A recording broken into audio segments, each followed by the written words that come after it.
Welcome to a special day in our daily Bible devotional readings. We have finished Volume 1. It covered Matthew, Mark, Luke, and John.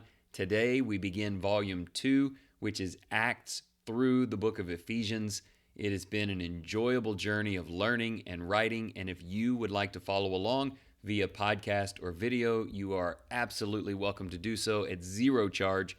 But if you're interested in having a book in hand where you can read it at your own pace, you can write in answers, you can order it for friends, then Volume 2 is now available. You can easily go to Amazon, type in my name, type in Daily Bible Devotional, or check out one of the links that are provided. I'm thankful that you have come on this journey with me. It's been such a joy, and we continue to walk our way all the way throughout the New Testament, which will ultimately be 3 volumes. But today, Volume 2 begins in Acts chapter 1. Here's a recap of that pivotal text. The book of Acts is Luke's second letter to Theophilus and picks up exactly where his gospel ended.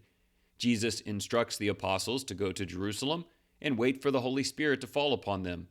They are told that the power of the Holy Spirit will help them be witnesses in Jerusalem, Judea, Samaria, and even the remotest parts of the earth.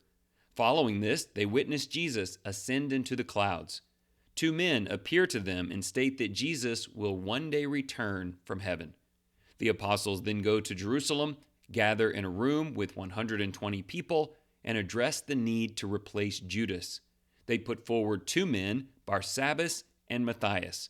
They draw lots, and it falls to Matthias, who is added to the 11 apostles. Jesus promises the apostles the baptism of the Holy Spirit during his ministry. The Spirit would guide these men into all truth and give them supernatural power as they bear witness concerning him. It is important to note that the apostles are men who had seen Jesus alive and alive again. They are also chosen directly by God. This is the exact criteria for Matthias becoming an apostle. There are no such men alive today.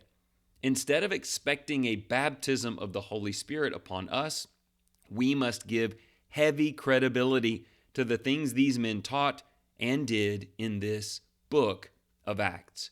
The Spirit was a gift to them to teach us about Christ and his church. Here are a few thought questions that can help us understand chapter 1 perhaps a bit more clearly. Question 1. Luke documents that the apostles were with Jesus after his resurrection. How does that give them special credibility to teach you? This is what we were driving at in the previous section, that they had special selection and abilities. They are eyewitnesses of Christ. Their words ought to have heavy meaning for our lives. Question 2. The Old Testament foretold about Judas's betrayal. How would knowing this be comforting or even beneficial for Jesus' disciples? The concept here is they were certainly devastated by what Judas did, but the concept of knowing that God knew all along and that God was still able to accomplish his plans through it can bring great comfort even in super hard times. Question 3. What were the requirements to be an apostle? Does anyone meet that criterion today? How should you view and respect the apostles?